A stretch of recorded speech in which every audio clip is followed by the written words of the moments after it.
Hi viewers, welcome to our channel. ప్రస్తుతం మనతో పాటు అమరావతి బహుజన జేఏసీ పోతుల బాలకోటయ్య గారు ఉన్నారు. వారితో ఒకసారి మాట్లాడదాం. సార్ నమస్కారం. సార్ నమస్తే ఆదిత్య గారు. సార్, ప్రశాంత్ కిషోర్ గారు ఒక వ్యూహకర్త నిన్న చంద్రబాబు గారితో మీటింగ్ ఏర్పాటు చేసుకున్నారు. దాదాపు 4 గంటలు మాట్లాడిన తర్వాత బయటకు వచ్చి ఒక ప్రెస్ మీట్ పెట్టడం చూసాం. ఈ ప్రెస్ మీట్లో ఆయన క్లారిటీగా చెప్పేశారు, జగన్మోహన్ రెడ్డి గారు ఈసారి అధికారంలోకి ఎట్టి పరిస్థితుల్లో రారు, ఘోరాది ఘోరంగా ఆయన ఓడిపోతారు, వైసీపీ పార్టీ ఓడిపోతుందని చెప్పడం చూస్తున్నాం. మరి ఆయన చెప్పిన ప్రకారంగానే జరుగుతుందా? ఇది చూస్తే అధికార పక్షం వాళ్ళు ప్రశాంత్ కిషోర్ ఫెయిల్యూరు, ఆయన చెప్పింది ఏమి కాదని చెప్తున్నారు. ప్రతిపక్షాలు మాత్రం ఆయన్ని సపోర్ట్ చేస్తూ వస్తున్నాయి. మరి ఏం చెప్తారు? టీడీపీ జనసేన కూటమి అధికారంలోకి వస్తుందని చెప్తారా, లేదా జగన్మోహన్ రెడ్డి గారు ఏదో ఒకలాగా అధికారంలోకి వచ్చారని చెప్తారా? మీ ఒపీనియన్ ఏంటి సార్? ధన్యవాదాలు ఆదిత్య గారు. సార్, ఈ రోజున ఒక అత్యంత ముఖ్యమైన అంశం మీతో మాట్లాడాలి. నేను అలా మాట్లాడుతున్నందుకు సాక్షాత్తు బాలకోటయ్య కూడా ఇలా అభిప్రాయపడుతున్నందుకు కొద్దిమంది బాలకోటయ్య గారికి ఏం తెలుసు, ఆయన వయసు ఎంత, ఆయన ఏ రాజకీయ పార్టీలో ఏమేం పదవులు అధిరోహించారు, ఏమాత్రం అనుభవం ఉంది అని కూడా భావించవచ్చు. ఈ మాట చెప్పటానికి కూడా ఒక 4 సంవత్సరాలుగా కుడి చేత్తో అమరావతి ఉద్యమం, ఎడమ చేత్తో దళితోద్యమం, బులుగు కండువ, ఆకుపచ్చ కండువ మెడన దాల్చి 4 సంవత్సరాలుగా ప్రాణాలొడ్డి అధికార వైసీపీ పార్టీ, ముఖ్యంగా ముఖ్యమంత్రి జగన్మోహన్ రెడ్డి గారి మీద తెగించి పోరాడాం, తెగించి కలవడ్డాం. నా నుంచి ఈ మాటలు వస్తున్నాయంటే రాష్ట్ర ప్రజలు అర్థం చేసుకోవాలి ఎందుకు చెప్తున్నాము అని. ఏం లేదు ఆదిత్య గారు, నువ్వు వీరుడివి, నువ్వు శూరుడివి, నువ్వు బలపరాక్రముడి అని అనటం వేరు. ఆదిత్య గారు, మీరు జాగ్రత్తగా ఉండండి, జాగరూకతగా ఉండండి, ఇది జీవితం, మీ దగ్గర ఉన్న డబ్బులు జాగ్రత్తగా ఖర్చు పెట్టుకోండి, మీరు చేస్తున్న ప్రయాణం జాగ్రత్త అని చెప్పటం లేదు. సమాజం ఎలా ఉందంటే రాజకీయాల్లో ఓహో అని అంటే చప్పట్లు పడతాడు, జాగ్రత్త అని అంటే ఈయనకేం తెలుసు అంటారు. ఇప్పుడు బంగారపు రాజు ఒకడు ఉన్నాడు, బంగారు వస్త్రాల రాజు. ఒక రాజుకి బంగారపు వస్త్రాలు ధరించాలని ఆశ పుట్టింది. ఆ రాజ్యంలో ఉన్న చేనేతోని పిలిచాడు, వాడు బంగారు వస్త్రాలు వేస్తున్నాడు. నేను బంగారు వస్త్రాలు ధరించాలా, బంగారంతో తయారు చేయాలంటే వాడేమన్నంటే ఇదేం రాజు, వీళ్ళు మూర్ఖుడా తిక్కలోడా, బంగారంతో బట్టలు ఎట్టేస్తాయి అని అనుకొని మరి రాజుగారు తయారు చేయమన్నాడు. నేను తయారు చేయను అని అంటే తల తీసేస్తాను భయపడి, చేస్తాను సార్ బంగారంతో అని. ఓకే అన్నాడు. వెళ్ళాడు, 1 నెల రోజులు కాలక్షేపం చేశాడు, వచ్చాడు. రాజుగారి దగ్గరకు వచ్చి ఓ మాట చెప్పాడు, రాజుగారు ఇప్పుడు ఈ బంగారు వస్త్రాలు, మీరు వేసుకునే బంగారు వస్త్రాలు పుణ్యాత్ములు తప్ప పాపాత్ములు కనిపించవు అని. ఈ బంగారు వస్త్రాల యొక్క మహిమ దేవతా వస్త్రాలు, దేవతా వస్త్రాలు పుణ్యాత్ములకి కనిపిస్తే పాపాత్ములు కనిపించవు. ఓహో అలాగా అయితే వేసేరా అని. మీరు ఆ రాజుగారి గొడ్డలు ఎప్పండి, మీ ఒంటి మీద గొడ్డలని. వాళ్ళ గొడ్డలన్నీ ఇప్పింది. వీడి ఈ దేవతా వస్త్రాలు పట్టుకొని ఆ చేతికి ఆ కాలికి ఇలా ఇలా ఇలా అని చెప్పేసానని ఓకే అయిపోయింది రాజుగారు, మీరు బట్టలు వేసాను అని. రాజుగారికి అర్థం కాదు, ఇదేంటా నేను ఎలాగనే ఉన్నాను, వీడేమో వస్త్రాలు ధరించానంటాడు, ఇప్పుడు నేను కనుక కనిపించట్లేదు నాకంటే నేను పాపాత్ములు అయిపోతా, ఇది వచ్చిన గొడవ ఎందుకు అని చెప్పేసి అని. ఓకేరా బాగుండి, చాలా బాగుంది, చాలా బాగుంది, ఏ మంత్రి ఎలా ఉండి అన్నాను. మంత్రి గారు ఓ నాయన ఈ కనిపించట్లేదు, నేను పాపాత్ములు అయిపోతా, రాజుగారు ఏమంటారని. రాజుగారు చాలా బాగుండి అన్నాడు. అప్పుడు రాజుగారు అనుకున్నాడు, మంత్రి గారు కనిపిస్తున్నాయి కదా, బాగుండి అన్నాడు కదా, సో ఇవి ఉండొచ్చానని చెప్పేసి అనుకోని ఓకే అనుకున్నాడు. పట్టపటేని తెచ్చారు, రాజుగారిని ఎక్కిచ్చారు. దేశ ప్రజలకి ఈ దేవతా వస్త్రాన్ని చూపించడానికి బయలుదేరింది రాజుగారు. ఊరేగిపోతే ప్రజలందరూ కూడా చూస్తున్నారు, ఇదేంటి రాజుగారికి ఒంటి మీద బట్టలు లేవు అని చెప్పేసి అభిప్రాయం కలుగుతుంది. కానీ ఎక్కడంటే పాపాత్ములు అని చెప్పేసి రాజుగారు కోట గుమ్మానికి తల నరుగుతుందని చెప్పేసి అందరూ మౌనంగానే ఉన్నారు. ఓ బొడ్డోడు మాత్రం రాజుగారు వెళ్తుంటే రాజుగారు ఒంటి మీద బట్టలు ఇవ్వో అని నడిచింది. అప్పుడు ప్రజలందరూ అరిశారు. ఇలాగనే ఉంటాయి కొన్ని కథలు. ఈ రోజున ఆంధ్రప్రదేశ్లో ప్రతిపక్ష పార్టీలు నల్లేరు మీద నడకలా సాగాల్సిన ప్రతిపక్ష పార్టీల యొక్క రాజకీయ బండి గతుకుల రోడ్లో నడుస్తుంది. అవును. నేను స్పష్టంగా మీ ద్వారా ఆంధ్ర రాష్ట్ర ప్రజలకు చెప్తున్నా, తెలుగుదేశం పార్టీ జనసేన కార్యకర్తలకు చెప్తున్నా, నా రాష్ట్ర ప్రజలకు చెప్తున్నా, జాగరూకతగా ప్రజాస్వామిక ప్రక్రియలో ఉండాల్సిన ప్రతిపక్ష పార్టీలని చెప్తున్నా. దాని పల్స్, దాని విజయావకాశాలు ఇటీవల 2 మాసాలుగా కొంత తగ్గుతున్నాయి. నేనేదో మీకేదో నా మనసులో ఉన్న భావాన్ని చెప్తున్నా. నేను ఎంతోమంది పెద్దలను కలుస్తా, ఎంతోమంది విశ్లేషకులను కలుస్తా, ఎంతోమంది సర్వే సంస్థలను కలుస్తా. తెలుగుదేశం పార్టీ సర్వే సంస్థలు నాకు స్నేహితులు, వాళ్ళు సర్వేలు చేస్తున్న విషయం నాకు తెలుసు. ఇవన్నీ నేను పరిశీలించే చెప్తున్నా. ఓకే. ఈ యొక్క ప్రక్రియలో ఎక్కడో ఏదో తప్పు జరుగుతుంది. ఇంకా ముఖ్యంగా చెప్పాలంటే నాకు తెలిసిన 2 ముఖ్యమైన జిల్లాల్లో, అమరావతి జిల్లాల్లో 6 అసెంబ్లీ నియోజకవర్గాల్లో తెలుగుదేశం పార్టీ అభ్యర్థులు ప్రకటించింది. ఈ 6 అసెంబ్లీ నియోజకవర్గాల్లో 4 అసెంబ్లీ నియోజకవర్గాలు తెలుగుదేశం పార్టీ గెలవదు. దీన్ని బట్టి అర్థం చేసుకోండి. అంటే కనీసం ఆ ప్రాంతంలో ఉన్న నియోజకవర్గంలో తెలుగుదేశం పార్టీ నాయకులకి, అక్కడ కార్యకర్తలకి సమాచారం ఇవ్వకుండా కూడా అభ్యర్థులు సెలెక్ట్ చేస్తున్నారు. అంటే నేను పంపించాం, మీరు గెలిపించండి. ఇలాంటి సన్నివేశాలు స్థానికంగా ఉన్న కార్యకర్తల అభిప్రాయాలని నేను అనుకున్నాను. సర్వేలు జరిగిపోతున్నాయి 10 సర్వేలు 20 సర్వేలు అంటే చాలా నికార్సుగా ఖచ్చితమైన ప్రమాణాలతో ఇది జరుగుతుందేమో నేను అనుకున్నాను. కానీ ఒక అక్కడ ఆ నియోజకవర్గం కానీ, దాని ఎల్లల కానీ, దాని గోడల కానీ, ఆ ప్రాంత ప్రజలతో సంబంధాలు లేని వాళ్ళని ఎంపిక చేయటం, లేదంటే అక్కడ కులాల గణని, ఆ సామాజిక కులాల గణని పరిగణలోకి తీసుకోకపోవడం, ఈ విధమైన పద్ధతిలో 6 నియోజకవర్గాలకే 4 నియోజకవర్గాలు తప్పు జరిగితే రాష్ట్రమంతా నాకు తెలియదు. ఆయా రాష్ట్రంలో ఆయా ప్రాంతాల్లో ఎలాంటి పరిస్థితులు ఉన్నాయో నాకైతే తెలియదు. కానీ నేను స్వయంగా తెలిసిన వాళ్ళు కళ్ళమ్మని నీళ్ళు వస్తున్న పరిస్థితి. అవును. ఎందుకంటే నా జిల్లాలలో, అమరావతి ఉన్న జిల్లాలలో కూడా వైసీపీకి అవకాశం కల్పించడం అనేది అది చాలా చాలా ప్రతిపక్ష పార్టీలు చెయ్యాలని అపరాధం. ఇంకో మాట కూడా ఏంటంటే ఆదిత్య గారు, చెట్టు ఎందుకు చచ్చిపోతుంది? చెట్టు దానిలో ఉన్న చెద ద్వారా చచ్చిపోతుంది. పక్క చెట్టులో ఉన్న చెద ద్వారా చచ్చిపోదు.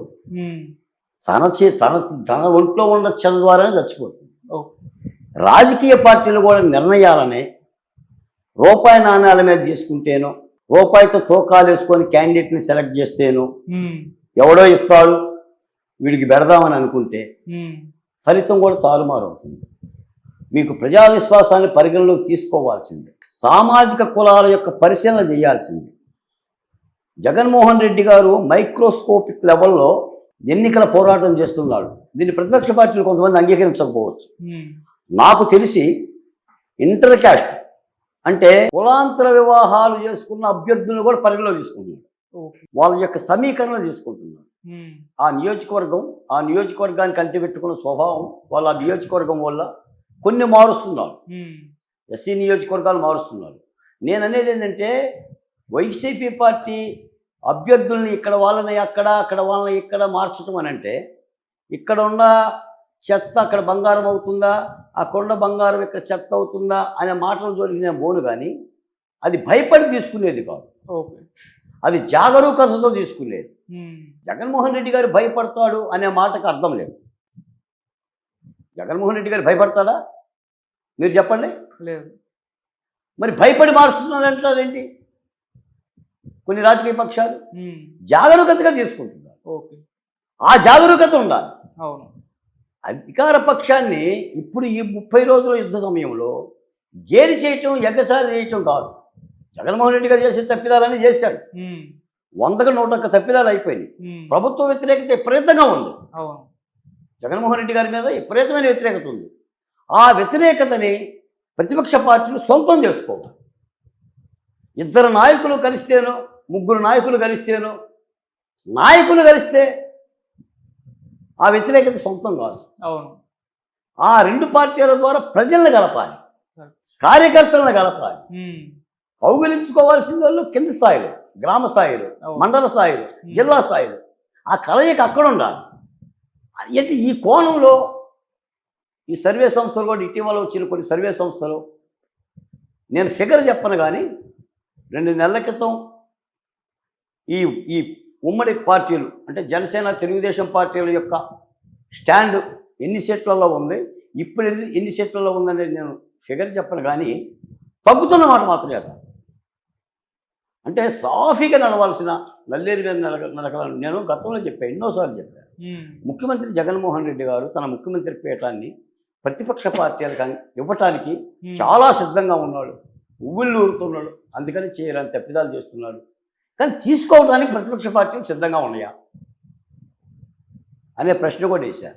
మీరు ముఖ్యమంత్రి పీఠాన్ని మీరు తీసుకోవాలి అని అంటే మిమ్మల్ని ప్రజలు ఆదరించాలి, మిమ్మల్ని ప్రజలు చూడాలి.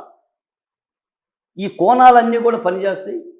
ఒక విధంగా ఏంటంటే మా బాధ అంతా ఏంటంటే ఏ రాజకీయ పార్టీ ఎన్నికల్లో ఓడిపోయినా రాజకీయ పార్టీకి వచ్చే నష్టం ఏం లేదు.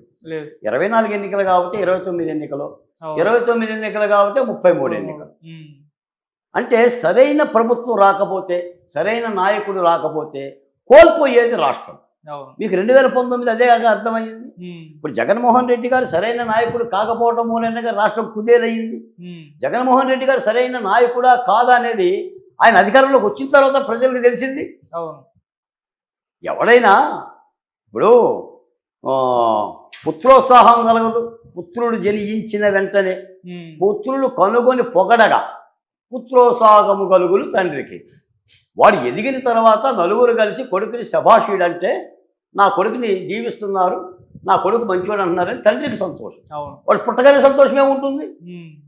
అలాగనే ఇది కూడా తప్పనిసరిగా ఈ ప్రజా జీవులు తీసుకెళ్ళాలి. ఇంకో మాట కూడా చెప్పాలంటే నేను చెప్పాల్సిన ముఖ్యం, రామరావణ సంగ్రామంలో రావణుడు ఓడిపోవటానికి, రావణుడిని అంతం చేయటానికి ప్రధానంగా ఉపయోగపడింది విభీషకుడు. విభీషకుడు తన అన్న ప్రాణాలు బొడ్డులో ఉండయని చెప్పకపోతే రామబాణానికి ప్రయోజనం లేదు. మేము గత 4 సంవత్సరాలుగా నెత్తి నోరు కొట్టుకొని చెప్తున్నాం. డాక్టర్ సుధాకర్ తరపున, డాక్టర్ అచ్చర్ల తరపున, వజీరా తరపున, మార్ల హోమాల తరపున, హత్యల తరపున, శిరోముండనాల తరపున, సార్ నిన్న కళ్యాణదుర్గంలో ఒక గిరిజనుడు గడ్డం తీసుకోవడానికి షాప్కి వెళ్తే 2 వైసీపీ నాయకులు వచ్చి సగం గడ్డంతో చొక్కా బట్టి కొట్టి వాడిని నిలగొట్టారు, గిరిజనుడు కాబట్టి. రాజకీయ పక్షాలు వైసీపీ వాళ్ళు వచ్చేసి కొట్టారని చూస్తున్నారు, నేను అగ్రవర్ణాలలో కొట్టారని చూస్తున్నాను. అక్కడ కులాంతరం, వాడు ఎస్టీ కులం కాకపోతే మరో కులం అయితే వాడిని నిలగొట్టేవాడు కాదు, వాడు సగం గడ్డంతో వెంకటరాయుడు పోయేవాడు కాదు. అంటే ఇక్కడ ఆంధ్రప్రదేశ్లో దేన్ని చూడాలో దాన్ని చూడాలి. అర్జునుడు పక్షి కంటిని చూసినట్టుగా నువ్వు ఎన్నికల యుద్ధంలో చూడాల్సిన దాన్ని చూడాలి. ఈ రోజున విభీషకుడు ఆ బొడ్డుల ప్రాణాలు అక్కడ ఉన్నాయి మన్నయ్య అని చెప్పకపోతే రాముడు గురి పెట్టేవాడు కాదు. ఎన్నిసార్లు చెప్తున్నాను, నేను చెప్తున్నాను, మళ్ళీ చెప్తున్నాను, రాష్ట్ర ప్రజలకు చెప్తున్నాను, ప్రజా రాజధాని అమరావతి యొక్క గలం అసెంబ్లీలో వినిపించే విధంగా ప్రతిపక్ష పార్టీలు తీసుకోవాలి. దళితోద్యమాలలో చేసిన వాళ్ళకి ప్రతిపక్ష పార్టీలు హక్కును చేర్చి ఆ కులాలకి, ఆ సామాజిక వర్గాలకి ఇదిగో మేము గౌరవించామని చెప్పాలి. ఇవి మనం మాట్లాడామనుకోండి, నువ్వు అనరాదు, వేరొకరు వినరాదు అని. ఇప్పుడు ఈ రోజున ఏమైందంటే మీరు అన్నారు ప్రశాంత్ కిషోర్ గారు జగన్మోహన్ రెడ్డి గెలవడని చెప్పిండు. హూ ఈజ్ ద పీకే? జగన్మోహన్ రెడ్డి గారి రాజగురు 2019లో జగన్మోహన్ రెడ్డి గారిని గెలిపించింది ఈ పీకేనేనా? పీకి కోడి కత్తికి, గొడ్డల వేటికి సూత్రధారులు, కథానాయకులు ఎవరు? తెలుగుదేశం పార్టీ కూడా పీకే మీద ధ్వజమెత్తిందా? మరి ఈ రోజున జగన్మోహన్ రెడ్డి గారు గెలవాలని చెప్పేసి అని తెలుగుదేశం పార్టీకి రాజగురువులా మాట్లాడుతున్నావు. నమ్మాలా? ఎందుకు నమ్మాలంటున్నాను నేను. ఈ రోజున పీకేని నేను కోవర్ట్ అంట. ఓడిపోతాడు ఓడిపోతాడు ఓడిపోతాడు అంటే నువ్వు యుద్ధం చేయకోకుండా సైలెంట్గా ఉంటావు. జాగరూకతగా యుద్ధం చేయాలి. జగన్మోహన్ రెడ్డి బలమైనోడు, మనం కొట్లాడాలి అని అంటే జాగరూకత పడతాం. అవును. ఈ స్ట్రాటజీ ఏంటి? ఈ రోజున అది కూడా ఆలోచించాలి. Correct sir. 4 సంవత్సరాల 5 నెలలు వైసీపీలో ఎంపీగా ఉండి ఇప్పుడు వైసీపీ తెలుగుదేశం పార్టీలో చేరి అమరావతికి నేను రక్షణగా ఉంటున్నాను అని అంటే చప్పట్లో కొడుతున్నాం.